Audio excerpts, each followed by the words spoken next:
नमस्कार, आपका स्वागत है। पिछले भाग में हमने सुना कि पुराने बरगद के नीचे लोग अपनी अदृश्य चिंताएं छोड़ जाते थे।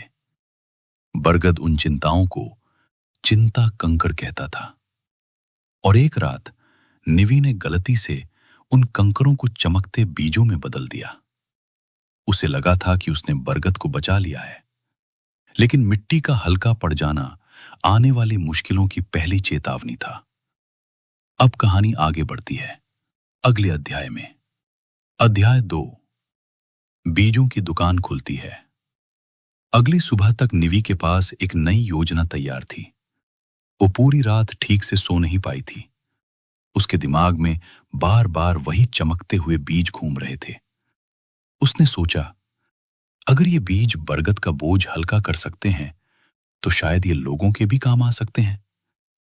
निवि ने सड़क के किनारे गिरे हुए पीपल का एक बड़ा पत्ता उठाया। उसने उसे अपने पंजों से सीधा किया और अपने तेज नाखून से उस पर एक संदेश खुरच दिया। एक चमकता बीज बराबर एक बिस्किट या कोई छोटा सा खाना जो आप बांट सकें। शब्दों के नीचे उसने एक बीज भी बना दिया और एक ऐसा बिस्किट भी जो टेढ़े चांद जैसा दिखता था। शुरुआत में किसी ने उस पर ध्यान नहीं दिया। शहर अपनी ही रफ्तार में व्यस्त था। फिर 2 स्कूली बच्चे वहां रुके। लड़की के पास स्टील का टिफिन था और लड़के के अंगूठे पर स्याही लगी हुई थी। निवि ने बिना देर किए एक चमकता हुआ बीज शाखा के किनारे से नीचे लुढ़का दिया। लड़की ने अपनी रोटी का एक कोना तोड़ा, उसे वहां रखा और बीज उठा लिया। जैसे ही उसने उस गर्म बीज को छुआ, उसके चेहरे का तनाव थोड़ा कम हो गया। वो टेस्ट की चिंता कर रही थी, लेकिन अब उसकी उंगलियां टिफिन को उतनी कसकर नहीं पकड़ रही थीं। लड़के ने जेब में हाथ डाला। वहां उसे एक मूंगफली और अपनी शर्ट का एक बटन मिला। उसने दोनों चीजें रख दी और बदले में अपने लिए एक बीज ले लिया। जल्द ही ये खबर पूरे मोहल्ले में फैल गई। लोग अब कतारों में आने लगे। कोई आधा सैंडविच लाया, कोई केला तो कोई टूटे हुए चिप्स। निवि का खोखला घर अब बिस्किट के टुकड़ों, नारियल की पट्टियों और रंगीन रैपरों से भरने लगा। लेकिन ये बीज सिर्फ चमक नहीं रहे थे, वे लोगों की जिंदगी की कड़वाहट को थोड़ा नरम कर रहे थे।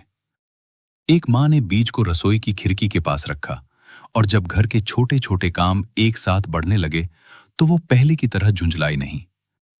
एक लड़के ने रिपोर्ट कार्ड खोलने से पहले बीज को हाथ में पकड़ा और इस बार वो थोड़ा कम कांपा। और बरगद की पत्तियां भी अब पहले से ज्यादा चमकीली लगने लगी थीं। शाम को नर्स मीरा अस्पताल से बाहर आई। उसके सफेद जूते धूल से भरे थे और उसके चेहरे पर पूरे दिन की थकान साफ दिख रही थी। निवि का बोर्ड देखकर वो हल्का सा मुस्कुराई। फिर उसने कहा, अब गिलहरियों ने भी प्राइवेट प्रैक्टिस शुरू कर दी। मीरा ने रोटी का एक टुकड़ा दिया और निवि ने उसे सबसे गर्म बीज दे दिया। उस शाम मीरा ने फोन नहीं देखा। उसने कल की ड्यूटी के बारे में भी नहीं सोचा। वो बस कुछ मिनट बरगद की छोटी दीवार पर बैठी रही और एक चींटी को चीनी का दाना ले जाते हुए देखती रही। उस दिन कई दिनों बाद मीरा पहली बार खुलकर मुस्कुराई। निवि को अपनी सफलता पर बहुत गर्व महसूस हो रहा था। उसका घर खाने के सामान से भर गया था, लेकिन वो ये नहीं देख पा रही थी कि उसके घर के नीचे वाली शाखा अब धीरे धीरे झुकने लगी है।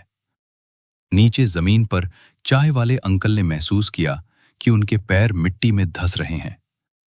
मिट्टी ने एक हल्की सी सांस जैसी आवाज की।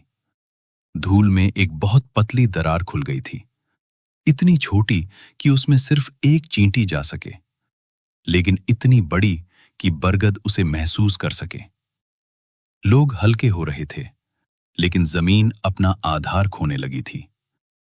बीज अब सिर्फ पेड़ के नीचे नहीं रह गए थे, वे लोगों की जेबों में, घरों में और धीरे धीरे उनकी आदतों में उतरने लगे थे।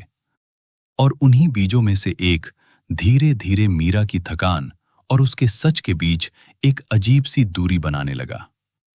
अगले भाग में सुनिए अध्याय 3, वो नर्स जो खुद से दूर महसूस करने लगी।